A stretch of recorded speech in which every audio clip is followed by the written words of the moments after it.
విజయవాడలో టూరిజం నూతన పాలసీ ఆవిష్కరణ కార్యక్రమం జరిగింది. పర్యాటక శాఖ మంత్రి Kandula Durgesh, chairman Nukasani Balaji, principal secretary Vinay Chand, CEO Amrapali పాల్గొన్నారు.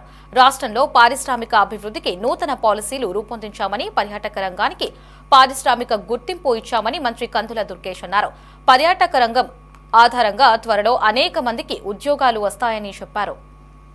We face, be it in infrastructure development, sustained tourism, trade laga, growth program enterprise laga, మీ అందరికి నేను ఏం చేయాలో మిత్రులాగా మీ దగ్గర నుండి మీకు సహకరించడం ఒక శుభారంభానికి నాంది పలకడం జరిగింది. ఈరోజు ప్రధానంగా ముఖ్యమంత్రి గారు, ఉప ముఖ్యమంత్రి గారు కలలు కంటున్నటువంటి అందమైనటువంటి ఆంధ్రప్రదేశ్ను తయారు చేయడానికి తొలిమెట్టుగా ఈ కాన్క్లేవ్ ఏర్పాటు చేసుకోవడం జరిగింది.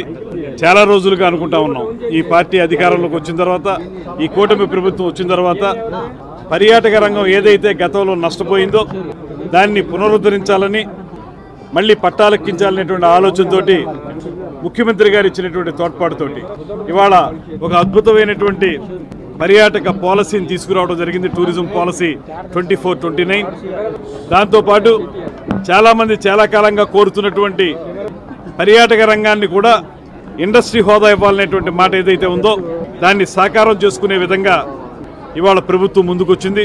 ఈ రెండు అంశాలని దృష్టిలో పెట్టుకుని ప్రభుత్వం చేసేటువంటి ఈ కార్యక్రమాలని ప్రజలకు తెలియజెప్పడానికి ముందుగా ఎవరైతే పర్యాటక ప్రాజెక్టులతోటి ఇప్పటికే ప్రజల్లోకి వెళ్ళారో, లేకపోతే కొత్త ప్రాజెక్టులు చేపట్టాలనేటువంటి ఔత్సాహికులు ఉన్నారో వారందరినీ ఒక వేదిక మీదకి తీసుకొచ్చి వారికి ప్రభుత్వం చేస్తున్నటువంటి ప్రయత్నాలను తెలియజెప్పి తద్వారా రాబోయే 5 సంవత్సరాల కాలంలో రమారమి 25,000 కోట్ల రూపాయల పెట్టుబడుల్ని ఈ పర్యాటక రంగంలోకి తీసుకురావాలనేటువంటి ఒక ప్రయత్నం జరుగుతూ ఉంది. దానికి ఒక చిన్న పిలుపుతోటి, ఒక చిన్న మెసేజ్ తోటి చాలా పెద్ద ఎత్తున అన్ని విభాగాల వారు, పర్యాటక రంగానికి చెందినటువంటి అన్ని యాక్టివిటీస్కి చెందినటువంటి విభాగాల వారు వచ్చి ఇందులో పార్టిసిపేట్ చేయడం జరిగింది.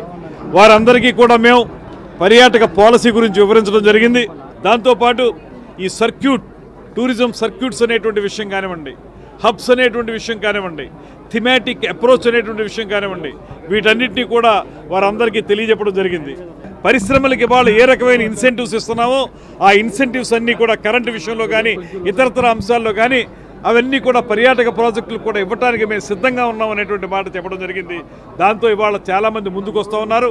మధ్యాహ్నం జరిగేటువంటి సెషన్లో డిఫరెంట్ వింగ్స్గా విడగొట్టాం. ఓ 4 వింగ్స్, వారందరూ కలిసి 1-to-1 మాట్లాడి వాళ్ళు ఏ ప్రాజెక్టులు టేకప్ చేయాలనుకుంటున్నారో కూడా వారు చెప్తారు.